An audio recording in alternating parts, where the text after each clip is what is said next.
झांसी में गुरुवार को सैकड़ों गल्ला व्यापारी सांसद आवास पर धरने पर बैठ गए। सूचना पर सांसद व्यापारियों के साथ जमीन पर बैठे और उनकी समस्याओं को सुनकर निस्तारण करने का आश्वासन दिया।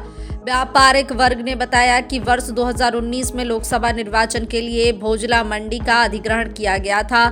तब भोजला मंडी गल्ला व्यापारियों को आवंटित नहीं की गई थी। आवंटित होने के बाद गल्ला व्यापारियों द्वारा निर्वाचन प्रक्रिया हेतु भोजला मंडी के अधिग्रहण का लगातार विरोध करता रहा। चुनाव पर्यवेक्षक द्वारा जिलाधिकारी झांसी को वही नक्शा दिखाकर निर्वाचन करने को कहा जाता है। हर 2-2.5 साल में कोई न कोई निर्वाचन की प्रक्रिया के लिए 2-3 महीने के लिए भोजला मंडी का अधिग्रहण कर लिया जाता है। आए दिन मंडी अधिग्रहण हो जाने के कारण व्यापारी पूर्ण रूप से बर्बाद हो जाता है और करोड़ों रुपए का माल स्थानांतरण करने में मजदूरी लगती है। वहीं मजदूर कर्मचारी बेरोजगार होकर भुखमरी की कगार पर आ जाता है।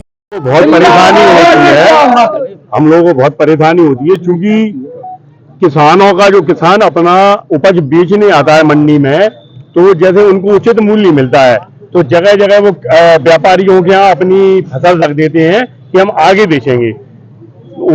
सबसे बड़ी दिक्कत ये है, हम उनकी फसल को कहाँ ले जाएं, कहाँ उनकी फसल को रखवाएं, और हजारों रुपए लाखों रुपए जो हम लोगों को मजदूरी में लग जाता है। हमारे किसान भाई जो कि जिनके यहाँ शादी समारोह होते हैं, जब मंडी बंद रहेगी तो वो अपनी फसल कहाँ बेचेंगे, उल्टे सीधे आदमियों को बेचेंगे, सटोरियों को बेचेंगे, जिससे उनको भुगतान मिलने में भी बड़ी दिक्कत होती है और उनका भुगतान मर जाता है। चुनाव के समय जब ये प्रशासन लेता है, उसके बाद किस किस तरह का नुकसान आप लोगों को झेलना पड़ता है वहाँ पर? जैसे अभी आपने बताया कैमरे टूट जाते हैं, गद्दी टूट जाती है, उस तरह से जी हम लोगों का नुकसान धंधे का होता है, व्यापार का होता है। हमारा सबसे बड़ी बात तो ये है कि हमारा मजदूर पलायन हो जाता है। मजदूर हमारी जैसे उसको 2 महीने काम नहीं मिलेगा तो अन्य मंडियों में चला जाएगा, तो हम लोग फिर बाद में मजदूरों को ढूंढते हैं, हम लोग परेशान होते हैं। पास आज हमारी गल्ला मंडी के सारे प्रतिष्ठित व्यापारी, मेरे पल्लेदार भाई, ये सब लेके आए थे। ये समस्या इनकी जो था है वो बिल्कुल जेन्युइन समस्या है। जेन्युइन इसलिए क्योंकि अपने देश में मोदी जी बहुत सालों से कहते ही आ रहे हैं, बहुत ज़्यादा चुनाव होते हैं, और जब भी चुनाव होता है तो कहीं ना कहीं बहुत सारी गतिविधियाँ रुक जाती हैं।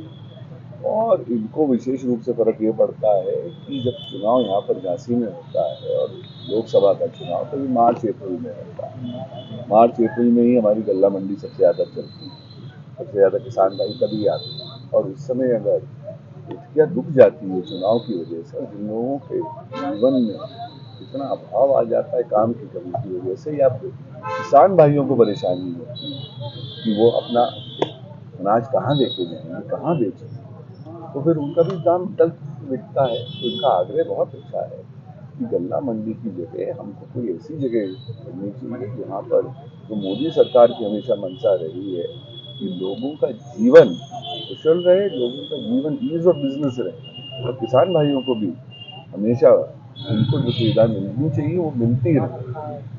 चुनाव इसमें बाधा नहीं होना चाहिए। तो मैं इलेक्शन कमीशन से आग्रह करूंगा, क्योंकि प्रदेश सरकार में जो इलेक्शन कमीशन बैठता है उनसे भी आग्रह करूंगा कि आप कोई और जगह निर्धारित कर लीजिए, क्योंकि ये 2 महीने की प्रक्रिया है, और जब सबसे ज्यादा हमारे वहाँ अनाज आता है उस समय ये हमारे वहाँ बाधा नहीं होना चाहिए। झांसी से रवि परिहार की रिपोर्ट।